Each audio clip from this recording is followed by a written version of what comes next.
Hello दोस्तों, पृष्ठीय क्षेत्रफल और आयतन। पृष्ठीय क्षेत्रफल और आयतन के बारे में आज हम लोग पढ़ेंगे, जिसमें कुछ महत्वपूर्ण सूत्र हैं जो इस प्रकार से हैं। घनाभ संबंधी सूत्र, घनाभ का आयतन लंबाई गुणित चौड़ाई गुणित ऊंचाई। इस प्रकार से ये सारे सूत्र हैं जो कि इस चैप्टर के अंतर्गत महत्वपूर्ण हैं। जो एक नज़र इस प्रकार से है, इसको हम इस प्रकार से देख लेते हैं, जिसमें सारे सूत्र संबंधित हैं। इसके अनुसार तो हम लोग प्रश्नावली 13 पृष्ठीय क्षेत्रफल और उसका आयतन के बारे में पढ़ेंगे। एक एक सवाल करके पढ़ेंगे। आगे चलते हैं, देखते हैं। पृष्ठीय क्षेत्रफल और आयतन, ये है दोस्तों बेलन। इसका नाम बेलन है, जिसमें यह ऊंचाई है और यह इसकी त्रिज्या है, और ऊपर और नीचे दोनों एक वृत्ताकार भाग होते हैं जिनकी त्रिज्या हम r से दर्शाते हैं, ऊंचाई को h से दर्शाते हैं। और ये जो पार्टीशन है, ये और ये वाला, इसको पृष्ठीय क्षेत्रफल बोलते हैं। ये है शंकु। ये क्या है? शंकु है।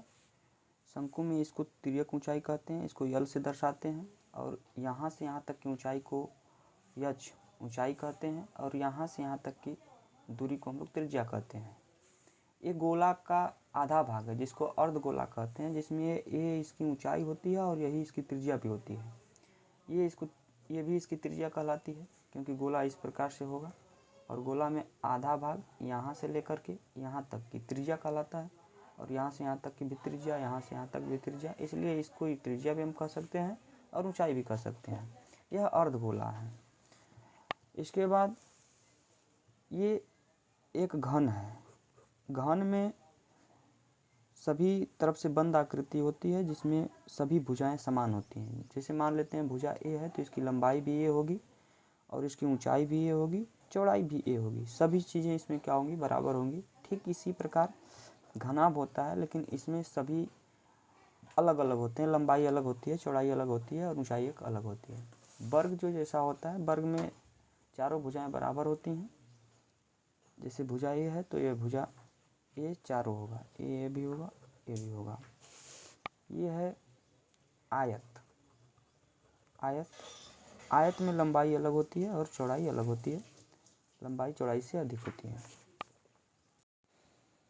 हेलो दोस्तों, कक्षा 10 की गणित में प्रश्नावली 13.1 दिया हुआ है, जिस चैप्टर का नाम है पृष्ठीय क्षेत्रफल और आयतन।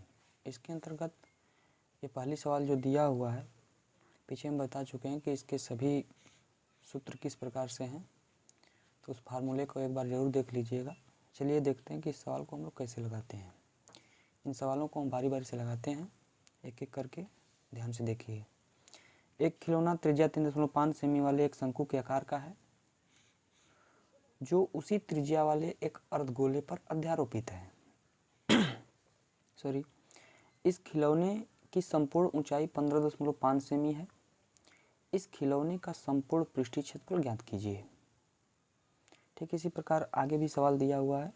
दवा का एक कैप्सूल एक बेलन के आकार का है, जिसके दोनों सिरों पर एक एक अर्धगोला लगा हुआ है। पूरे कैप्सूल की लंबाई 14 मिमी है और उसका व्यास 5 मिमी है। इसका पृष्ठीय क्षेत्रफल ज्ञात कीजिए। इस प्रकार से तमाम सारे सवाल दिया हुआ है प्रश्नावली 13.a में, जिसको हम एक एक करके बारी बारी से इसको हल करेंगे और सभी सूत्रों का इसमें प्रयोग किया जाएगा। ध्यान से देखिए। चलिए देखते हैं पहली सवाल कैसे है। तो दिया है कि एक खिलौना त्रिज्या 3.5 सेमी वाले शंकु के आकार का है। तो पहले हम खिलौने का चित्र बना लेते हैं। तो खिलौना इस तरह से है। इसकी त्रिज्या यहाँ से यहाँ तक होगी, और यह जो है एक अर्धगोले पर इस तरह से अध्यारोपित है। तो जो त्रिज्या इस शंक्वाकार भाग की होगी, वही त्रिज्या इस अर्धगोले की भी होगी। तो इस अर्धगोले की त्रिज्या यहाँ से यहाँ तक होगी, और यह भी अर्धगोले की त्रिज्या ही होगी। यहाँ से इसकी ऊंचाई, शंक्वाकार भाग की ऊंचाई होगी, और यहाँ से यह L होगा, तिर्यक ऊंचाई, तिर्यक ऊंचाई, तिर्यक ऊंचाई। इसमें दिया हुआ है कि इसकी संपूर्ण ऊंचाई जो है 15.5 सेंटीमीटर है। तो यहाँ से यहाँ तक की ऊंचाई यहाँ से यहाँ तक की दूरी के बराबर होगी, अर्थात यहाँ से यहाँ तक की दूरी कितना होगी 3.5, क्योंकि त्रिज्या भी 3.5 है। तो शेष ऊंचाई कितना होगी, तो शेष ऊंचाई यहाँ से यहाँ तक होगी।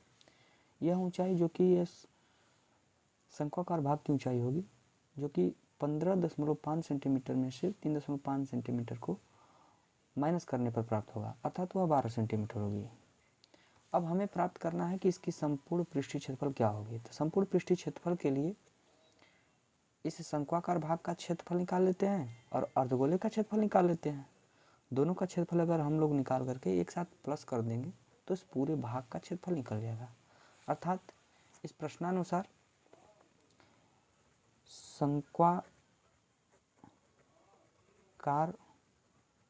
भाग का क्षेत्रफल प्लस अर्धगोले का क्षेत्रफल, अर्धगोले का क्षेत्रफल निकाल लेंगे और दोनों को हम लोग क्या करेंगे, प्लस कर देंगे। तो प्लस करने के बाद जो भी भाग आएगा वो पूरे चित्र का क्षेत्रफल कहलाएगा। अर्थात शंक्वाकार भाग का क्षेत्रफल बराबर शंकु का क्षेत्रफल बराबर होता है पाई आर एल और प्लस अर्धगोले का क्षेत्रफल होता है 2 पाई आर स्क्वायर। तो आर का मान तो हमें यहाँ से मालूम है, लेकिन इस यल का मान नहीं मालूम है। तो यल के लिए हमें एक सूत्र पता है कि H square plus R square होता है। अर्थात एच का स्क्वायर बराबर उसमें दिया है 12 centimetre square plus R 3.5 centimetre square. इसके बराबर हम लोग हल जब करते हैं तो दोनों को हल करने पर यह 144 आता है और यह 3.5 का 12.25 आता है। इन दोनों को हल करने पर 156.25 आता है। दोनों के वर्गमूल को ज्ञात करने पर हमें प्राप्त मान 12.5 होता है, सेमी। अर्थात इस चित्र में तिर्यक ऊंचाई बराबर 12.5 सेंटीमीटर, यल बराबर 12.5 सेंटीमीटर। अब हमें सब पता हो गया। अब हम लोग चलते हैं सूत्र पे। सवाल क्या पूछ रहा है, यही पूछ रहा है कि इस पूरे संपूर्ण चित्र का क्षेत्रफल ज्ञात कीजिए। तो संपूर्ण चित्र के क्षेत्रफल के लिए शंक्वाकार भाग का क्षेत्रफल और अर्धगोले का क्षेत्रफल एक साथ ज्वाइंट कर देने पर प्राप्त मान वो संपूर्ण चित्र का क्षेत्रफल कहलाएगा। अर्थात शंक्वाकार भाग का क्षेत्रफल के लिए पाई आर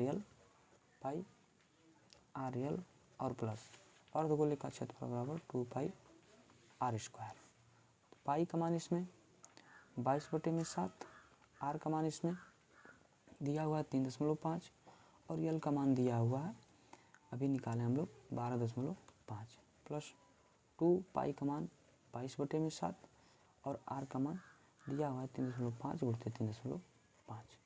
इन सभी को हल करने पर प्राप्त मान, इसको हल करने पर 7 × 5 = 35, 0.5 इन सभी का आपस में गुणा करने पर 137.5 प्लस इसको हल करने पर 7 × 5 = 35 इन सभी का आपस में गुणा करने पर 77 आता है। इन सभी को ऐड करने पर सभी मान 5.7714 और 7 × 3 = 10, 1 = 11 और 1 × 1 = 2, 214.5 सेमी स्क्वायर। इस प्रकार से इस पूरे चित्र का पृष्ठीय क्षेत्रफल, संपूर्ण पृष्ठीय क्षेत्रफल 214.5 सेंटीमीटर स्क्वायर होगा। इस प्रकार से हम अगली सवाल को हल करते हैं। अगली सवाल हमारी क्या थी कि दवा का एक कैप्सूल एक बेलन के आकार का है।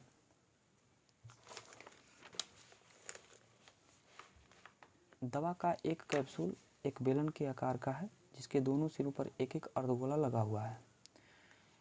पूरे कैप्सूल की लंबाई 14 मिमी है और उसका व्यास 5 मिमी है। इसका पृष्ठीय क्षेत्रफल ज्ञात कीजिए। चलिए देखते हैं कैसा होता है इसका।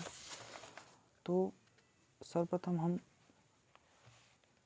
दवा का एक कैप्सूल बनाते हैं जो कि इस प्रकार से होता है। दोनों साइड में इस तरह अर्धगोला लगा हुआ है। अर्धगोला रहेगा तो इसकी एक त्रिज्या बनेगी जो कि एक दोनों साइड में बराबर होगी और इसकी संपूर्ण ऊंचाई जो है 14 mm दिया हुआ है और इसका व्यास जो है 5 mm है, इसलिए त्रिज्या कितना होगी 5/2 mm होगी। तो जितना त्रिज्या इसकी होगी उतना ही त्रिज्या इसकी भी होगी, तो यह भी 5/2 होगी। 5/2 इसकी, 5/2 इसकी। यदि इन दोनों को एक साइड से कट करके एक साथ जोड़ दिया जाए तो यहाँ पर प्राप्त चित्र इस प्रकार से हो जाएगा और इस प्रकार प्राप्त चित्र पूर्ण गोला कहलाएगा। तो पूर्ण गोले का वक्र पृष्ठ और प्लस बेलनाकार भाग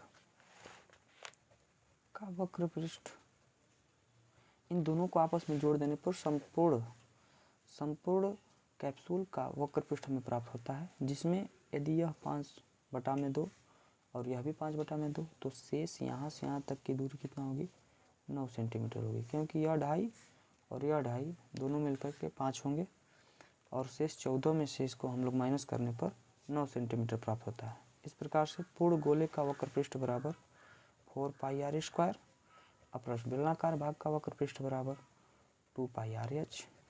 इन दोनों से कॉमन लेने पर 4π गुणित r का मान 5/2 गुणित 5/2 प्लस 2π गुणित 5/2 गुणित 9, इसको हल करते हैं हम लोग। 2 गुणित 22/7 गुणित 25/4 प्लस 2 गुणित 22/7 गुणित 5/2 गुणित 9। इसको हल करने पर प्राप्त मान, इधर हम लोग रफ कार्य कर लेते हैं।